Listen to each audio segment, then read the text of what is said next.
and a motion of no confidence in Joburg Mayor Mpho Phalatse seems likely to become a reality closer to the end of this month. But in the meantime, city councillors and the mayor today applying their minds to dealing with a number of challenges in Joburg, most notably filling that 2 billion rand hole in the city's finances, and also, as I've just explained, sorting out the grievances of municipal workers who brought the city's rush hour traffic to a halt last night. Let's get an update now.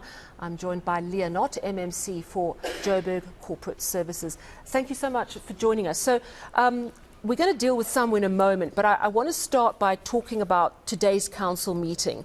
I know that the coalition was hoping to get this 2 billion rand loan from DBSA approved to fill that financial hole. How did that go? Well, you know, we were with the executive mayor dealing with the union, and in essence, what happened at council was the item was not approved. I think the ANC and the minority coalition parties voted against it. Okay, so what's going to happen now? I mean, how soon before payments lapse? What's the next plan of action? Well, I think to understand it better, we need to understand how we got here. You know, this is not a new loan. This is a loan that is done every year and has actually been necessitated by the ANC in order to bridge finance. So it's short-term funding.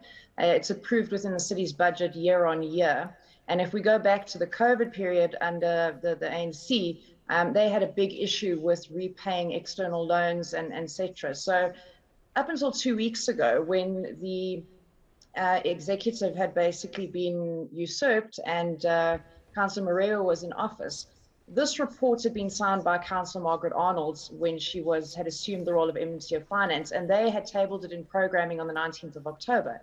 So it was coming to council in any event. Then you fast forward to the court judgment, the report comes under MMC Sotheby, and all of a sudden it's now not considered, you know, urgent, first of all, by the ANC, and secondly, they're not supporting the item. So we're sitting in a little bit of confusion here because it seems to be a political game that we're playing, and it's really not about the report itself. So what's going to happen? Where's this going to end? I mean, are we going to see a situation like we had with Ekurhuleni where Pick It Up won't pick up our refuse because they're not getting paid, payment defaulting? Look, I know MMC Sotheby is working quite diligently with the executive mayor at this moment. They'll have to realise assets in order to make provision for the funds. But the discussions will happen offline, and hopefully we can bring that item back to council. We have asked for the reasons as to or where the concerns lay from council side so that we can address those. And then we can bring that item back. But if that's not a possibility, we will look at other avenues, and I'm sure the executive mayor will release further news on that. Okay, so I want to ask you about the Joburg Property Company, because they have come out today saying unless the mayor retracts the comments that she made recently, alleging that the company was basically funneling money to an ANC front company, that they're going to be taking legal action. They've given her until the end of today to retract those comments. Is she going to do so? No, I think she's well within her rights to have made those comments. The money was paid for a lease that expired over, I think, 3 years ago. And in essence, there was evidence, and I think there was testimony given to the SAPs at Hillbrow SAPS to support those allegations. And I think that JPC could not give any evidence as to why they had paid this money over. And I think it's also, again, confusing as to how a state-owned entity is threatening to sue an executive mayor for defamation. It's not within their authority to do so. And I suspect they're going to find it quite a difficult exercise to undertake. But it's not the first time they've threatened to sue her. And I think it results, you know, it's them resorting to bullying tactics in order for her to withdraw. And in essence, I think where there's smoke, there's fire. Well, I guess they've got every right to sue for defamation if it's not true. I mean, that's your best defence. You know, if you're being defamed, it's because it's not true. Is the mayor planning to take any action against the Joburg Property Company's CEO? As far as I know, she is currently busy with that, and she will release a statement in due course. So that's a maybe. No, she is currently undertaking action in terms of JPC. And the CEO? That entails that, but I'll let her release her statement. Okay. Let's move now to the SAMWU issue, because what we saw yesterday was an unacceptable disruption of our busiest highway for a number of hours. But then you dig into what SAMWU was saying, and there is apparently an agreement dating back to 2016 where there was a commitment to deal with wage inequalities. How is this going to be resolved? Because you've just told us there's a big budget problem at the moment. Yeah. So this is a very outdated agreement, and I think it's, we're faced with several of these when we came into office. This is not the only one. We were also faced with locomotion allowances that hadn't been updated since 1999, and various other issues. I mean, we basically convened the local labour forum for the first time in a long time. They hadn't had engagements with political heads in the executive during the previous term. And we set about diligently addressing the issues that they had. And one of those was the politically facilitated agreement. And I think, there's a little bit of a political subterfuge within this entire saga, because when we had engaged them in June, they asked for full implementation of the PFA.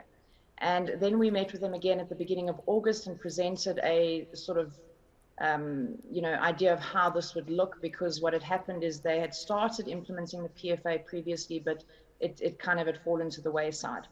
So we committed and we signed an agreement with them, and this is why this action is being taken so seriously by us in terms of what happened on Thursday as well as this morning, is that this agreement was signed, I think, on the 19th of August between SAMWU and the employer, and basically committed to implementing the PFA, with the first payments being done in September this year and then moving on to October. Sorry, and those just payments for clarity, is the PFA this wage disparity issue from 2016?